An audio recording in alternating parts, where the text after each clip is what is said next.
are going to start the new chapter, chapter 8 from the book Mridang.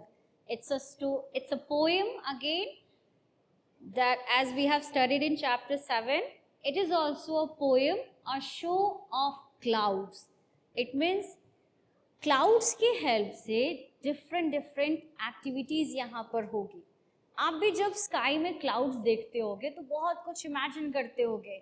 जैसे कभी आपको लगता होगा कि एक एलिफेंट वहाँ पर फॉर्म हो गया, कभी आपको लगता होगा कैट बन गया, कभी आपको लगता होगा कि कोई एरोप्लेन के फॉर्म में क्लाउड वहाँ से मूव कर रहा है.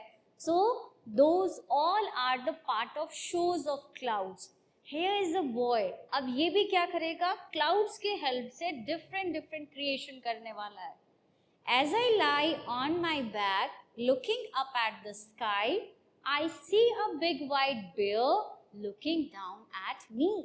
बॉय क्या कहता है कि जब मैं अपने बैक यानी अपने पीठ के बल जमीन पर बैठ जाता हूँ, looking up at the sky, और जब मैं आसमान को देखता हूँ, क्या दिखता है उसे, एक बड़ा सा वाइट बियर, भालू नजर आता है वहां पर, और कहता है कि ऐसा लग रहा है जैसे the bear is looking down at me, कि वो भालू उसी को बहुत देर से कॉन्स्टेंटली देख रहा है.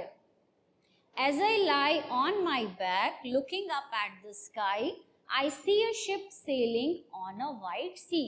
Second thing, उसे क्या नजर आ रहा है, अब उसे लग रहा है कि वही क्लाउड एक समुद्र के फॉर्म में आ गया है और उस समुद्र में शिप चल रही है, जहाज चल रही है. So he made two different types of activities there. Third देखो उसे क्या नजर आ रहा है, what he is going to make with the cloud. He says, as I lie on my back looking up at the sky, I see an elephant waving its trunk at me. देखो यहाँ पर cloud के through उसे लग रहा है कि एक एलिफेंट है और वो अपने ट्रंक इट मींस सुर, तो वो अपने सुर से क्या कर रहा है, उसकी तरफ वेव कर रहा है, यानी ऊपर की तरफ, ऊपर डायरेक्शन में उठाकर वो उसको देखने की कोशिश कर रहा है.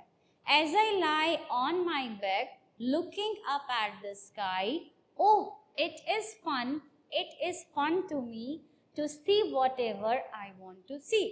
लास्टली वो कहता है कि जब मैं बैठता हूँ और आसमान को देखता हूँ तो ये बहुत इंटरेस्टिंग पार्ट होता है मेरे लिए, क्योंकि क्लाउड्स को देखकर मैं डिफरेंट एक्टिविटीज़ वहाँ पर करता हूँ, और कभी मुझे एनिमल्स नज़र आते हैं, कभी मैं कोई व्हीकल बनाने लगता हूँ, और ये सब मुझे बहुत इंटरेस्टिंग लगता है. मुझे बहुत मज़ा आता है ये सारी चीज़ें वहाँ पर क्रिएट करने में. तो इस पोएम के थ्रू हमने क्या सीखा, that we can also play with the clouds. आप भी ये एक्टिविटी करना. I hope you will also enjoy it. So what are the questions? Questions can be like, first, what is the first creation that the boy has done it with the clouds.